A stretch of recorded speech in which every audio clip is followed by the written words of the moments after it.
अपने प्रश्नों को आप उनके सामने रख सकते हैं। बहुत धन्यवाद। अचानक क्या ऐसा हुआ कि जिसे आप कांग्रेस छोड़कर भाजपा ज्वाइन कर लिए? संघ शक्ति कलयुग है। कलयुग में अगर कोई चीज़ काम करेगी तो वो संघ और संगठन ही काम करेगा, वही सबसे बड़ी शक्ति है। कांग्रेस आरोप लगा रही है कि आपने बड़े वादे किए थे कांग्रेस सरकार के और अचानक नॉमिनेशन वापस ले लिया।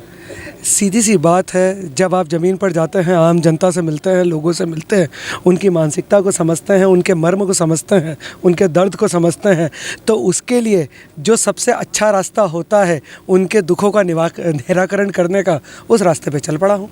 जीतू पटवारी ने एक ये भी कहा, नाम वापसी की बात नहीं है, मेरा टिकट तो 1 महीने पहले ही हो गया था, लेकिन जब मैं लगातार संघर्षरत था और मैं चाह रहा था कि किस तरह से काम करूं, क्योंकि जो चुनाव होता है, ये चुनाव एक आदमी का चुनाव नहीं होता है, ये पूरे संघ का चुनाव होता है, पूरे संगठन का चुनाव होता है और आम जनता के लिए होता है। और उसी के देखते हुए और जो गतिविधियाँ चल रही थी, तो मुझे यह निर्णय लेना पड़ा। वर्षों तक संघ को गरियाने के बाद एक दिन में आपको ब्रह्मज्ञान कैसे हो गया कि संघ शक्ति कलयुग? संघ शक्ति कलयुग है इसलिए क्योंकि जो आपको दिखता है, जब आप चुनाव लड़ना चाहते हैं, जब आप विधानसभा का चुनाव लड़ते हैं तो विधानसभा आपके पूरे हाथ में होती है, लेकिन जब आप लोकसभा लड़ते हैं, 8 विधानसभा के बराबर 1 लोकसभा होती है और लगभग 2500 से 2600 बूथ उसके अंदर होते हैं, लेकिन उन बूथों तक आपकी विचार पहुंचना, आपकी बातें पहुंचना, आपका काम कराना और उन लोगों तक मैसेज कन्वे करना, ये काम पूरा जो करती है वो टीम करती है और संगठन करता है।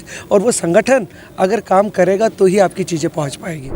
मैं 3 दिन पहले भी बोल चुका हूं इन बातों को लेकर। पिछले 22-23 साल से काम कर रहा हूं बाज़ार में। इन 22-23 साल में सिर्फ एक प्रकरण मेरे ऊपर चल रहा है, जो कि मैंने अपने नामांकन में भी डाला है और वो बड़ा विदित है और किस आदमी ने लगाया है ये भी विदित है। रही बात 307 की, तो 307 का जो कोर्ट में केस चल रहा है, उन्होंने ये कहा है कि प्रथम दृष्टिया, it means the prima facie, 307 पे विवेचना होनी चाहिए। अब वो विवेचना कब होगी? वो 10 मई को होगी वो विवेचना। उसके बाद हमारा जो एडवोकेट होगा वो अपने तर्क रखेगा, उनके जो एडवोकेट होगा वो तर्क रखेगा, उसके बाद डिसाइड होगा कि 307 लगेगी या नहीं लगेगी। अभी सिर्फ बात इतनी हुई है कि इस पर विवेचना होनी चाहिए।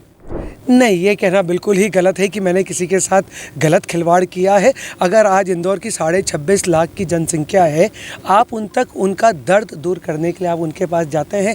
एक जो आदमी समाज सेवा करता है, राजनेता होता है, उसका काम होता है लोगों के लिए काम करना, हर वर्ग के लिए काम करना और हर वर्ग के दुख को दूर करना। लेकिन क्या आप उनके उस दर्द को और दुख को दूर कर पा रहे हो या कर पाओगे? ये बहुत महत्वपूर्ण सवाल है। दूसरा, आज देश किस दिशा में जा रहा है?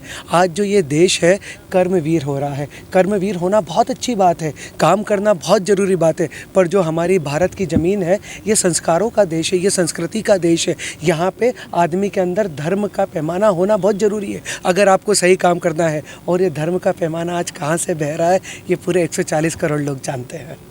मैंने, शायद आपने मेरी चीज़ को गलत लिया, मैंने आपसे कहा है धर्म, आपके आराध्य देव, सब चीज़ों का आपके अंदर होना चाहिए और जो बच्चे आज काम कर रहे हैं उनमें धर्म होना चाहिए। आज आराध्य देव मैं महावीर स्वामी को मानता हूँ, आज कोई राम भगवान को मानता है, कोई कृष्ण भगवान को मानता है, कोई विश्वकर्मा जी को मानता है, सबके अपने आराध्य देव हैं, पर आपके अंदर भगवान के लिए वो समर्पण और वो प्रेम होना चाहिए।